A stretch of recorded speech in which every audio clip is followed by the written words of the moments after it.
Don in London, hello. September the 30th, end of the month. It's very warm already here in London. Good morning at 6:41 AM. The reason why I'm early, well, I've been up a while. And let's start. My video's all about recovery from addiction to either substance or behaviour. My addictive substance, alcohol, my behaviour equally addictive around people, places and things. So what happened? Well, the first drink, alcoholic drink, did the damage for me. It changed the way I felt, and I felt better for it. I felt less fear, didn't have to put on a brave face, didn't have any shame or guilt, and I was only about 7 years old. So somewhere in my head it must have registered that alcohol made life more palatable, more interesting, more funny. And then as I grew up, not too much later, I found that alcohol was a way of taking me away from my problems and finding oblivion from the pretty awful upbringing, which was not anybody's fault. It was just that life was blinking difficult. And my dad found it difficult, and he did his utmost to try and make things work. My mum was stoic and extraordinarily loving, so no complaints there. In fact, I got no complaints about what anybody really did, or did because that's what they thought they ought to do. And we were all good at putting on a brave face, having a stiff upper lip, a very British saying, meaning we just pretended that we were all right, even when we weren't. Show no fear, show no emotion if it's a negative one. And I guess to an extent children can be seen but not heard is probably where it all started. And my schooling was awful. Awful schooling by awful teachers, bar one or two. But generally, the state of teaching back then where I was, and where we moved about to, was awful, because teachers had had an equally awful time. So all I see is the world has got better. People understand a lot more about how to educate. Society knows a little bit more about integration, but it's still full of prejudice. And of course, if you're an alcoholic, the prejudice against oneself is immense. So not only do we feel that we don't belong in society anymore, we don't even feel like we belong in the world at all anymore. And that's where drink took me. It took me to a place where it was so abjectly horrible that every time I woke up I drank more, for more oblivion. And I didn't care, and this is the awful truth, I didn't really care whether I woke up or not. I couldn't connect with my family, who were distressed beyond belief. I couldn't connect with society, who thought, well, you know, this is just another alcoholic. And I was. That was it. So it took a long time to work out that there was something fundamentally wrong with the way I understood the world. And once I realised I could not beat my situation on my own, no amount of self-will, willpower, self-restraint, self worked. I couldn't make the answer happen inside me on my own. And if I couldn't do it, how did I ever expect that family or professionals or community or anybody could understand how on earth does a person get themselves out of this situation? And the general conclusion was, not many do, and that's still true today. But I have found a way to be sober one day at a time, and it's been going on for a few years. And I'm very lucky and very fortunate that I had the right kind of help at the right time. First I had a moment of clarity, I can't do it on my own, which was a fundamental change or shift in my outlook. So I asked for help from a professional who said, AA is probably your destination to start a new life. And I tried AA and it had failed me because I'd failed myself, and I couldn't cope with the idea of giving up my best friend, and that was alcohol. How extraordinary to have a best friend which is a substance. So hooked on a substance, needing to let it go, hooked on the idea I had to be with the right people in the right place, doing the right things all my life. And then finding I couldn't cope, having a nervous breakdown at the end of 2 very successful careers. Well, actually they were. and then trying to do it on my own in every way, in every department, because I felt beleaguered and I had to prove myself again. I had to start from scratch. But I tried to do the same thing over and over again and expect that it would change and automatically it would work again. And the absolute truth is the world is changing, and I need to keep changing with it. And if I can keep sober, I have a chance to keep on going. So that's where I come from, what happened. And I lost everything. Sitting on a park bench, miserable and full of vodka as it happened. But I thought to myself, if I don't give it a go, what's going to happen anyway? Well, death will happen as fast as it need happen. And some of the awful places that I ended up on this new path were very, very difficult and full of people taking drugs and drinking and every other vice you can possibly imagine, just so life wouldn't seem so horrible. And it took a while. Anyway, I found myself in this fellowship, AA, Alcoholics Anonymous, unsure, uncertain as a newcomer, and with just enough willingness to stick around, because I was hungry, I was angry, I was very lonely and absolutely tired of life. So hungry, angry, lonely and tired. And I met a bunch of people who weren't so hungry, angry, lonely and tired. In fact, they were okay. Their needs started to be met. Just simple needs, roof over your head, just enough to eat. And the loneliness started to abate as I could relate to people who were in the same boat as me. So my video is all about recovery, coming from a place of abject misery and preferring death, but not knowing what the impact will be on the people who still may love me, and still just so confused. I just didn't know what to do. So, September 30th, end of another month. London's going to be an absolutely gorgeous day, bright sun, although according to one forecast it says rain. Forecasts, what good are they in recovery? Well, I don't know. We still need our dreams about where we are and maybe will become, and that's okay, but we need to be based in reality. That's what I found anyway. So AA, here I share about fellowship. I never represent anyone in AA, I just represent my views on how life is working because of it. And the fellowship itself has no leaders as such. We are all simply trusted servants. So it's up to us how we choose to behave, and if it's consistent with an open, honest, willing outlook. We've found 12 life principles, or 12 steps, which help us get along. So that's why the videos are called the Steps in Action. I'm alive today because of the 12-step program the fellowship taught me, or people in the fellowship taught me, and then I kept on learning about them. Because the good news is, if you find 12 principles of living which work in all circumstances and seem to be timeless, that is, they work whatever is going on in any particular day, something is appropriate. It means I'm still learning how to live life.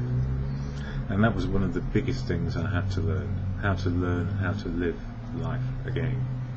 And then do it one day at a time, and know it's okay to screw up and make mistakes. So on this card here is, you can't see it too well, I don't know why, I think it's got the big light on as well. It's got the AA preamble, and then inside it has the 12 steps and 12 traditions here. You can see it a bit better further away, but you can't read it. And then on the back it has an all-encompassing meditation which works in any moment, in any day. So this useful little card reminds me of the 12 steps, open, honest and willing to learn life, and 12 traditions, which is all about the fellowship being about unity, service and recovery. And the whole of the 12 steps and 12 traditions are learning, having humility to keep on learning. And that word humility, humble, yes, inasmuch as I need more to function on a daily basis, and as life changes I need change and keep on learning. So no longer do I have to hide my head in shame and guilt that I don't know something. So if anybody said, you ought to know that by now, good God man, you're 55, I said, well, I haven't had the learning experience or the living experience to be able to do what you're suggesting I might be able to do. And for some of us, it can be just how do we read and write in recovery? How do we absorb knowledge again? When it's so confusing in those early days, it takes time.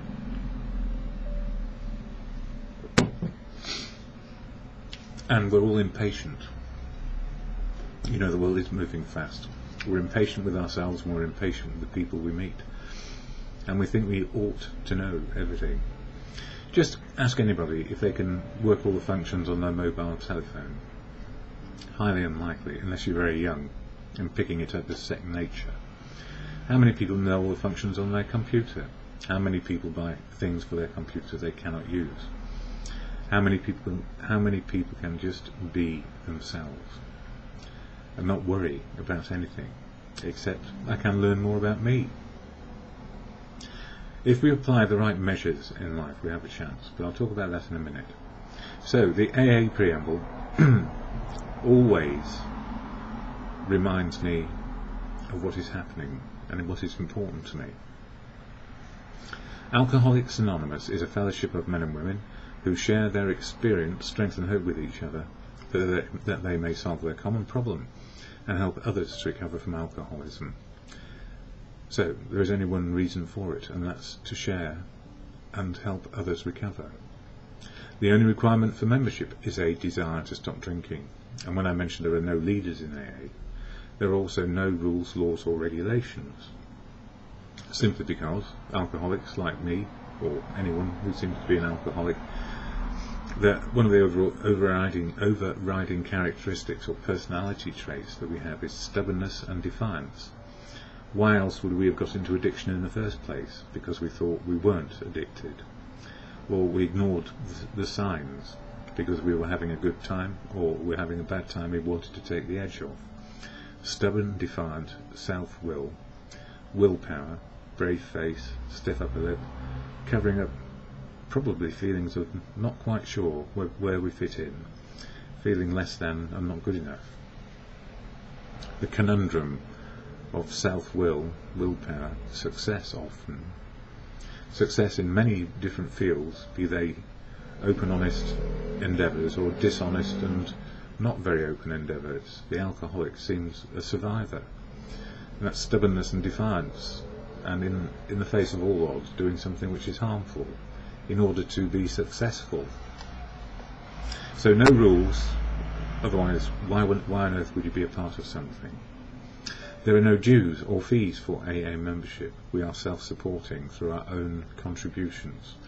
AA is not allied with any sect, denomination, politics, organisation or institution, does not wish to engage in any controversy, neither endorses nor opposes any causes. So when people might suggest that AA is this, that or the other, AA has no view, no leaders, no laws, regulations or rules, but has a bunch of stubborn, defiant people who need to find how to keep sober one day at a time. And the interesting thing is, we hear all the opinions, views and ideas that everybody has, one way or another. People share about their lives, their experience, strength and hope of getting sober and how to be sober. And if we're unfortunate, we sometimes we run into people who have got very strong views they would impose upon you. Well, my strong suggestion is that you take what works. It's called looking for the similarities which fit your own life story, and then listening to people who provide you with information about how they keep sober and have an understanding of, well, you find it yourself, the understanding of what will work for you. So it's a personal endeavour always in the fellowship. We remain unique, authentic people on doing our own thing, or changing completely because life has got so bad there is nothing to go back to. Fortunately, my family are still pretty much alive and on the planet, apart from my dad, who died from alcoholism and other addictions, including cough mixture, which was a very strange one. So AA itself, the fellowship, can get a clean bill of health, but unfortunately all of us in it are full of opinions and ideas, and you will hear them, so you might think, oh, some of these people are a bit dogmatic and They could be some sort of cult. Well, if you choose to view them as that, then they will be. But if you choose to listen to those with similarities, who don't impose their will or their view on you, then you will find that life is about sticking with those who have the knowledge which will help you, the wisdom which will help you. So we are a bunch of broken people in repair one day at a time, or some people say sober today, so we can continue to learn how to live life, which fits in with the primary purpose. Our primary purpose is to stay sober and help other alcoholics to achieve sobriety. So it's true, open, honest and willing, the 12 steps to live life. That's what we get, and we try to work in unity, service and recovery. But we're human, so you will hear everything that a person may experience in their life and their attitudes and behaviour, some of which you will find interesting and better than TV or anything you will find in a film or a play, anything. But real life is the most interesting place to be sober, because we're not having to take the edge off it anymore. So the gift of sobriety is being oneself, how to love people, be loved back and useful. And here I share from this daily reflection book, which covers the 12 steps and 12 traditions, one step and one tradition a month, step 9 for September, 9th month, 9th step, which is the making of amends to people we have harmed, and restitution where we can, without doing more harm. And it reads exactly as, made direct amends to such people wherever possible, except when to do so would injure them or others. So it's the final clearing of the wreckage of the past, if you like, making good where we can, making restitution, but not expecting an apology back or it to come back the other way. All we can do with the 12 steps is for us to understand who we are, what we stand for, where we've come from, and what we can do today. And it takes a while. So the first step is the most important one, when we knew that we are powerless over alcohol, and if we keep on drinking we'll die and probably hurt people along the way. And if we were to keep on drinking, life would remain unmanageable. So there are two parts of it, really. We admit it, I admitted it, and then it was a devil of a job to try and keep sober on my own. And the more I isolated, the worse it got. The more I went to meetings, the more angry I got. But at least I wasn't drinking, and there was something to eat there. Biscuits. I lived on biscuits for a year. I had no money, or just, subsistence. But what did this fool do? I kept on putting money in the pot, which was to help keep the meetings going, because I didn't want to look like I was a complete loser. And I made myself very unwell as a consequence of trying to be something I wasn't. So the news for me was simply, to be myself, I had to stop putting money in the pot and buy some proper food, or I was going to suffer. So that was alright for 3 years, just subsisting and learning the 12-step program, learning how to live life with basic needs met. So I was able to stop wanting to be anything or wanting things. So the program worked, but I didn't like it to start with. I wasn't happy, joyous and free. I was unhappy, very sad, and felt trapped because I couldn't find oblivion anymore. And I read things like the Daily Reflections and all the other books which are available, but they didn't sink in very well, which is why I started doing these videos, or was asked to do these videos, not to represent AA, but just to talk about my recovery and how AA was helping me. So this is one man's view. You need the many voices in AA, and there's tens of thousands in London. I'm very lucky, and there are 700 meetings a week just of AA, let alone all the other fellowships which are out there as well. So if for any reason I can't get to an AA meeting, because sometimes I can't walk very well, not because of alcohol as it happens, but because of other chronic ailments I got in recovery, I was alive long enough to get them. And I'm smiling about that because, it's a bit strange. It doesn't mean they're manageable conditions, because chronic conditions go where they will. I can't control a chronic condition, but I can make the best of what is, and that's what the 12 steps have given me. Hope. even when I'm clinically depressed and feel like the world ought to end, or at least my world ought to end. So I'm learning a lot all the time, and depression is a horror in itself, which we will all suffer from time to time. It's just part of life. Some of it's even worse, into other horrible mental health issues like chronic conditions of depression, clinical depression, which need professional help, and maybe the aid of science to help us find balance. So we're not doctors in AA either. We're simply people who have some knowledge, experience, hope of how to be sober, so we can sort out the rest of whatever is going on for us. And the older we get, the more isms we are maybe prone to, or maybe we just have a happy life to 100 and nothing goes wrong. Well, I've never experienced anyone quite having that, but it's how you deal with it. Anyway, the daily reflection for today from the fellowship readings is about the circle and the triangle, and I need to show you what it is.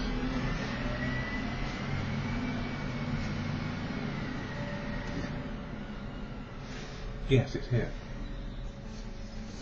On this big book called Alcoholics Anonymous, this one, in the corner, you can see a circle and a triangle.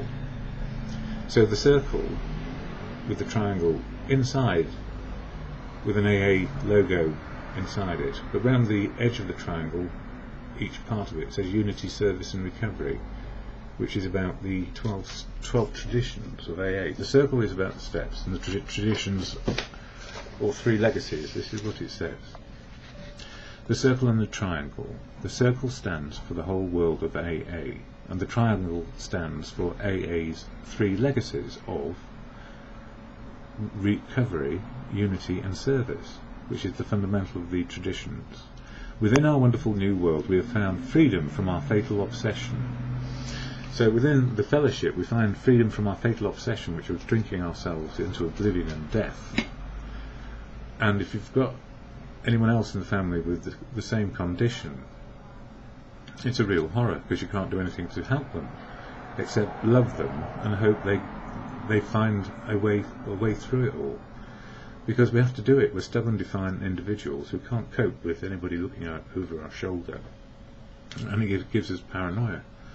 And even in recovery we still have a devil of a job with paranoia. My God, it's starting to get light. It's 7:03. That was when dawn broke.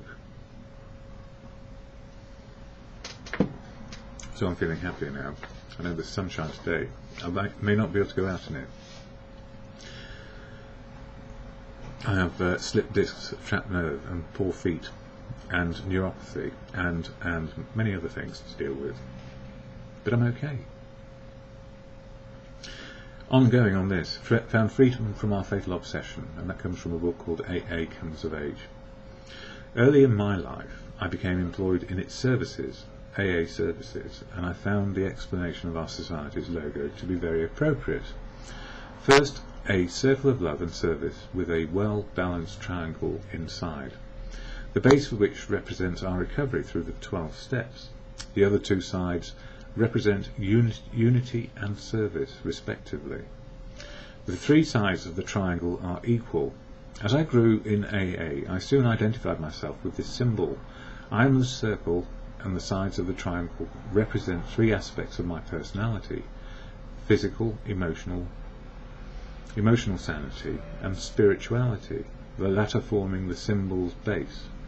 Taken together, all 3 aspects of my personality translate into a sober and happy life. Or a sober and unhappy life sometimes, because life is life. You know, we can't be happy when things are sad, and we don't need to put a brave face on anymore. But we don't mope. We don't mope about it in the sense that we become embroiled in the same old ism of life is horrible, it's all, life's against me, they're all against me. It's probably into a sober and serene life, sometimes peaceful, sometimes in chaos, because life is like that. So I am the circle, and the sides of the triangle represent 3 aspects of my personality: physical, emotional, spiritual. So physically, without a drink inside me, I got well and fit, and very happy about my fitness, And then suddenly things started to crumble as old age came on, or more age came on. And this thing's spiritual. There will be many debates and many answers for yourself around what is spiritual, but a very senior cleric in a particular religious organisation, when asked what is spiritual, he said, well, simply it's the ability to cope with now, cope with what is going on. So physical is helped by fellowship, emotional, knowing what my feelings are today, and can I find balance in that. So if I know what my feelings are and I'm able to cope with now, life is okay, needs met, wants forgotten. And that's a tremendous difference from having nothing, being on a park bench, not able to ask family, not willing to engage with family because you feel so bad, and I felt so bad. And I would rather die than let them see me in such an awful state. But they'd seen me in worse states before. And even when I was taken into intensive care, where all sorts of shenanigans went on in order to keep on drinking, I didn't tell them where I was. This is my family, mum, sister, brother.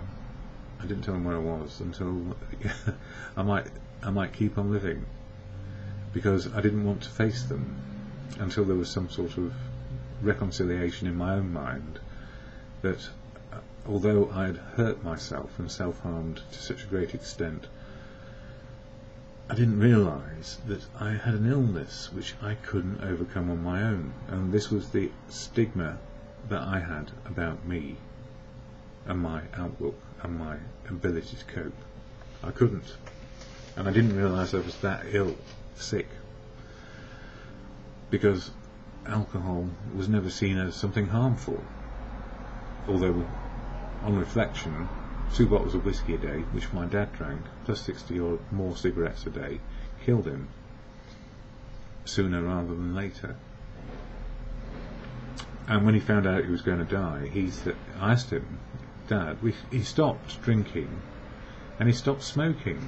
And I said to him one day, in this last few weeks of his life, which he knew were his last weeks, so why have you stopped drinking and smoking if, the consultant had said, live life and be merry, which had angered him horribly to know he was going to die. But then he stopped drinking and smoking, and I asked him why, and he said, well, I've got nothing to fear anymore.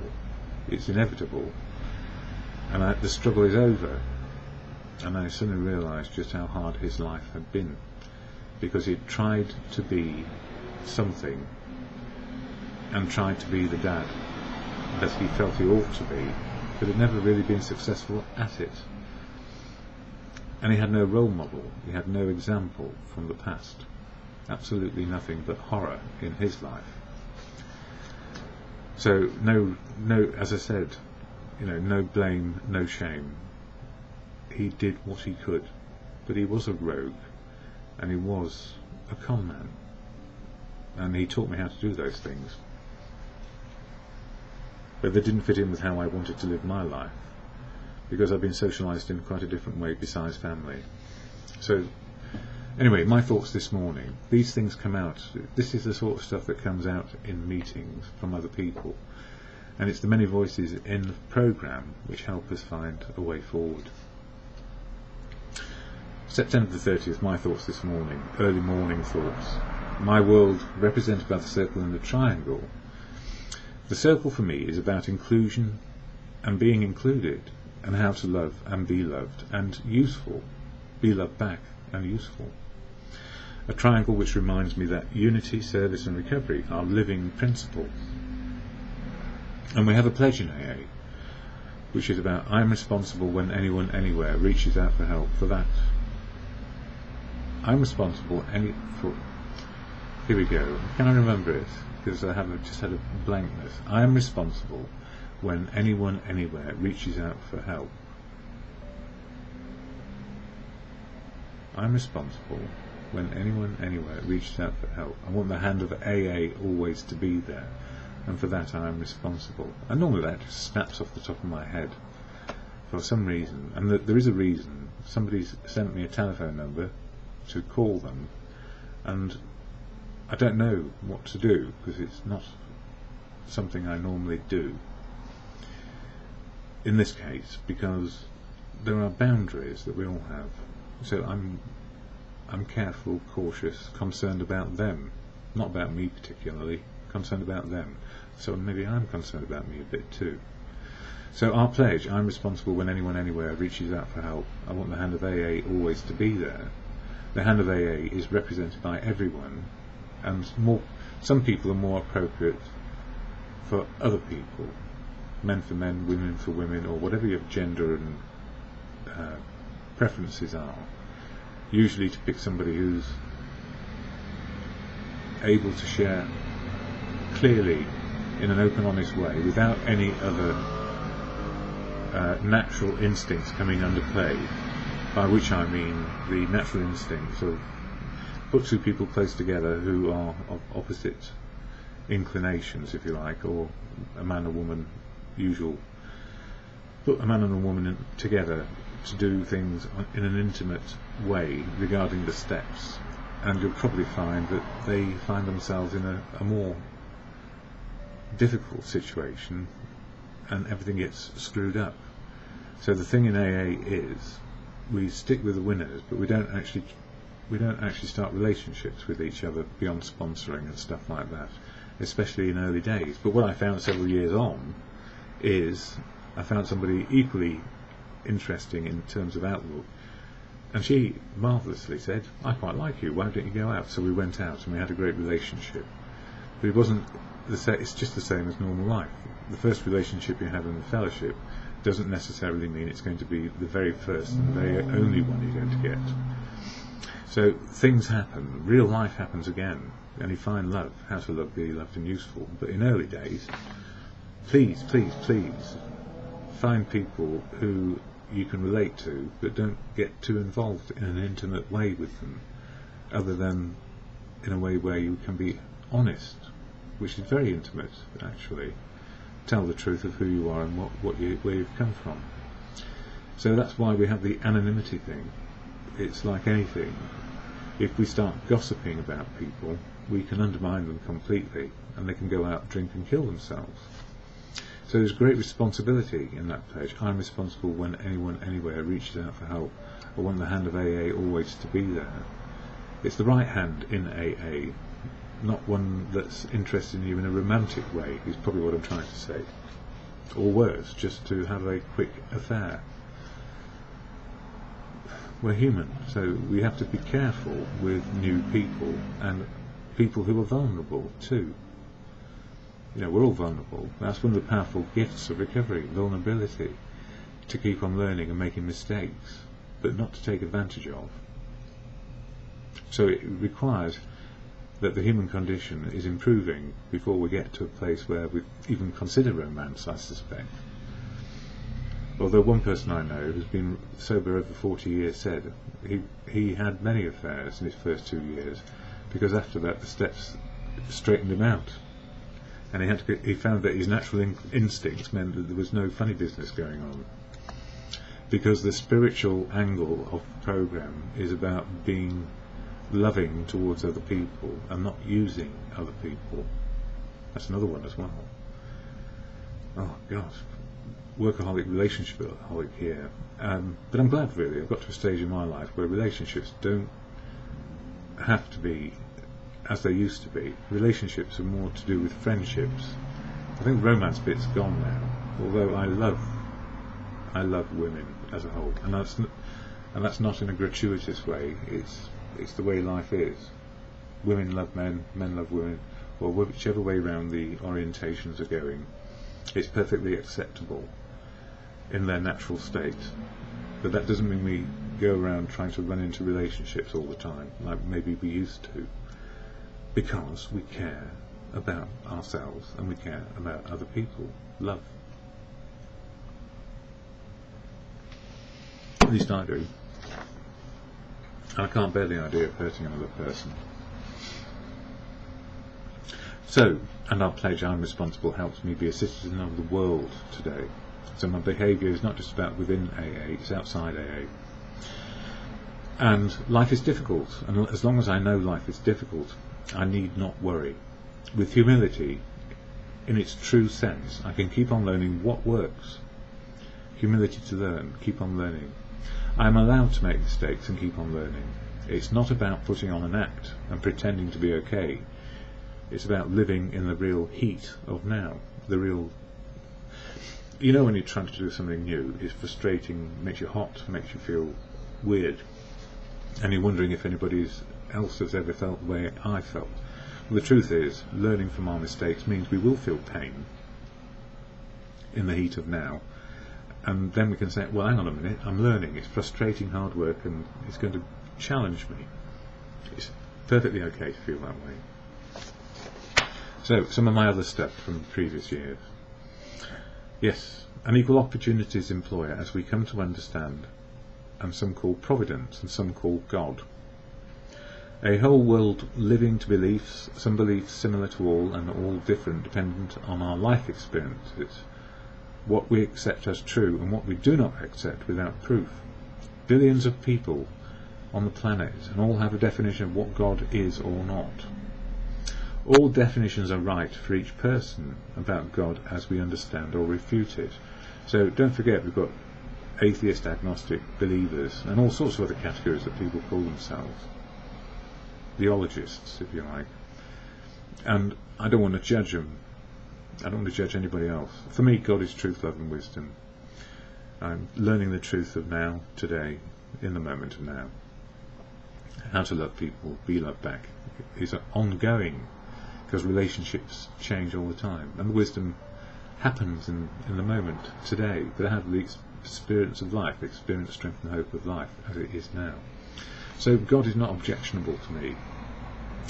What is objectionable to the fellowship is if people trying to impose their beliefs on other people about life or isms or ologies. So the answer is, please don't. It's called proselytizing, imposing your views and beliefs or politics on other people. And it doesn't work in the fellowship.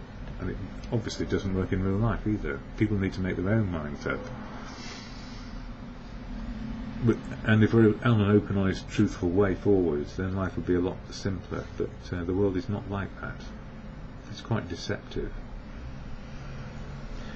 Yes, it seems most people on the planet have conscience, mostly good, as we learn life in civilized societies.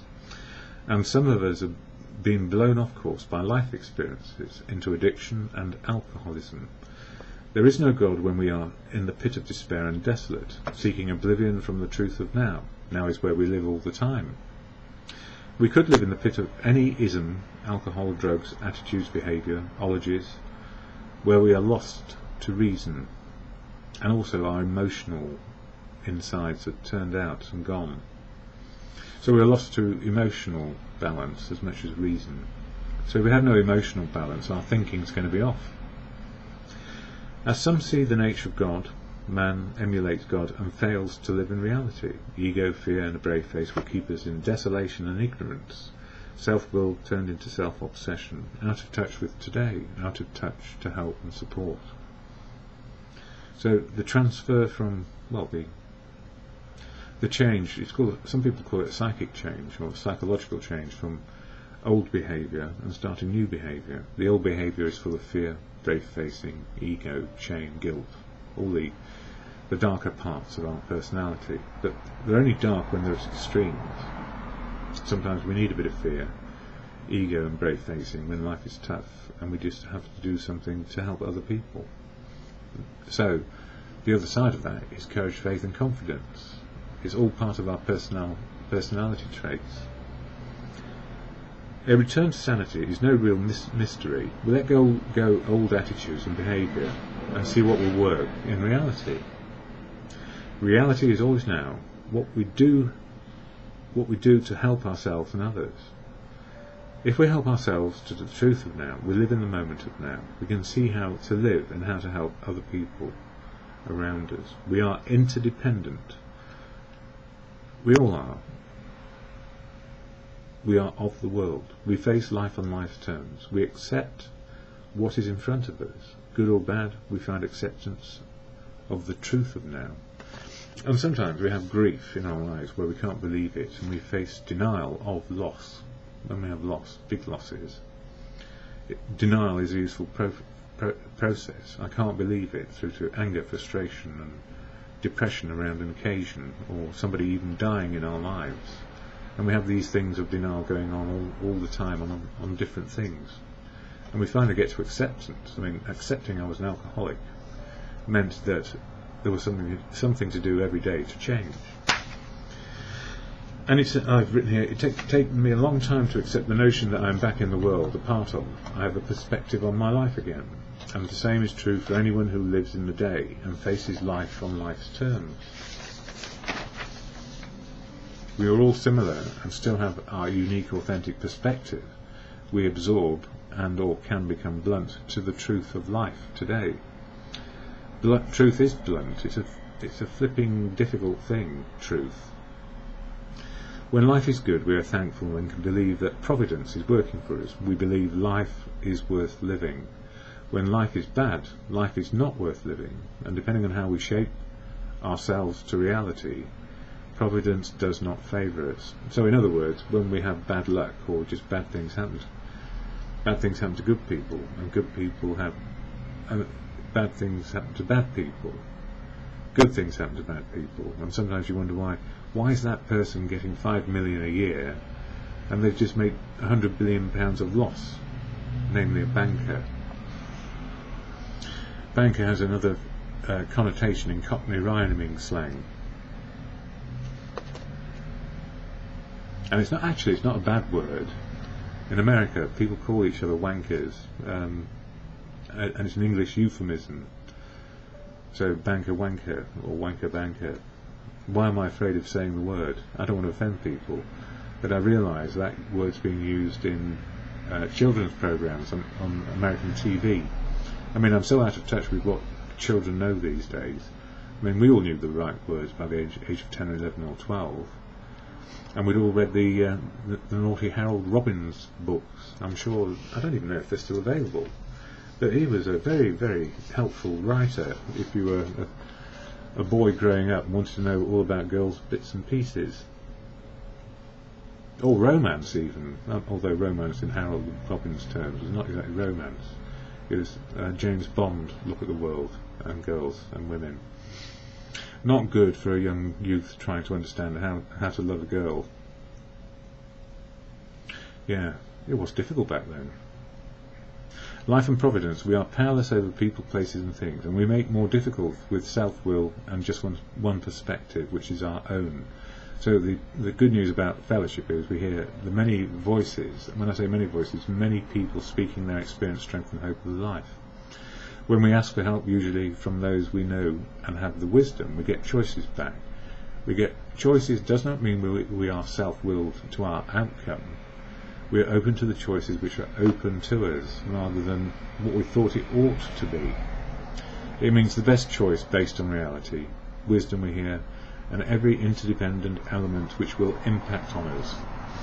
And don't forget, the human brain is far better than a computer, and computer and IT programmers have used programs to test humans.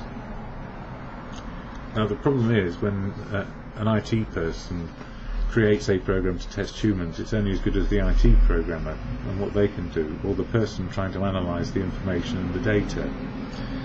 So judgment comes into this, and every human has a better computer than you can buy, and it's in your head. Without alcohol, it has a chance of working again to the good of life. What are our best choices today? To be a part of truth, to love, and I say this a lot, to love and be loved back, to be useful in the world in whatever way is open to us. Usually we do not get what we want, we get what we need.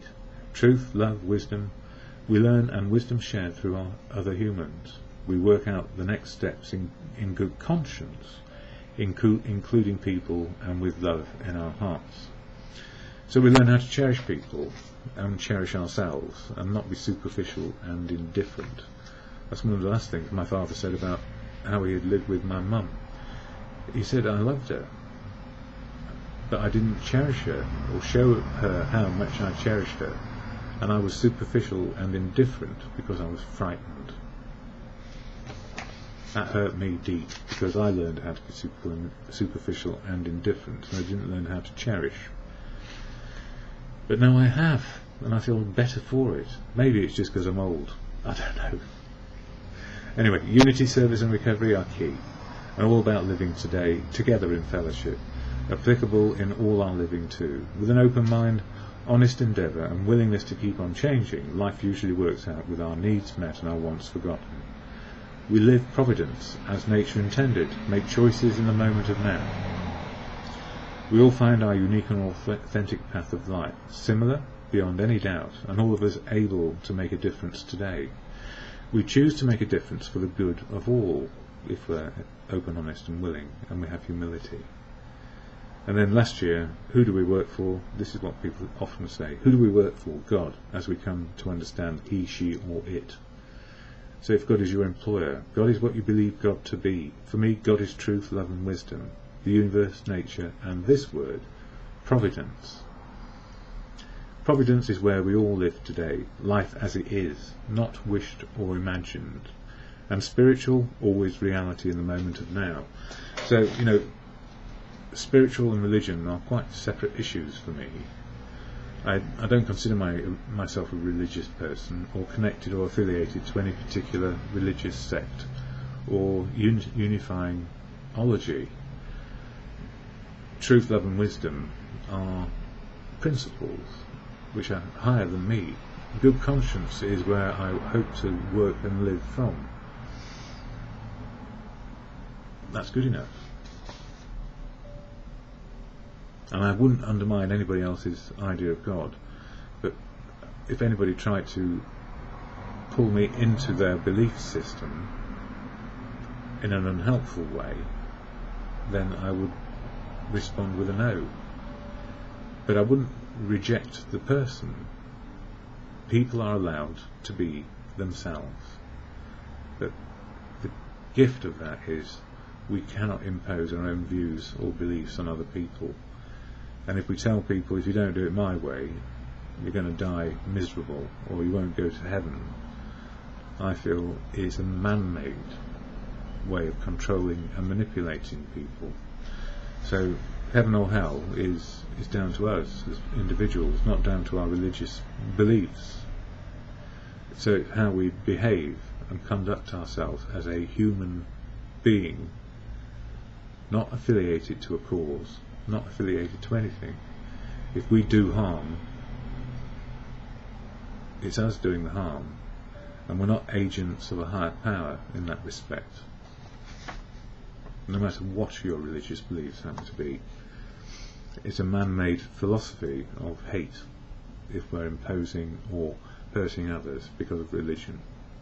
Man-made hate, normally by old people who have grudges. And that doesn't always just apply to religion, it applies to all sorts of vendettas and family feuds and goodness knows what, because nobody will let go of the past and nobody will forgive. In fellowship, forgiveness, if you haven't got it for yourself and other people, there is only one way you end up, and that's bitter, twisted, a dry drunk often, hating the world and hating the people in it, and then hating oneself and not being able to change it. So that's not what life is about for me. That's the very opposite of where I would want to be.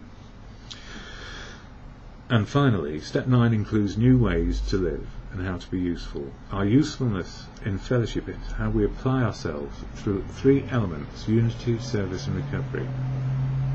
As we develop our outlook to be open, honest and willing to see the world, unity, service and recovery intertwined in fellowship and how we live today. So those are my thoughts this morning. Maybe that's why I woke up early. There was a lot on my mind.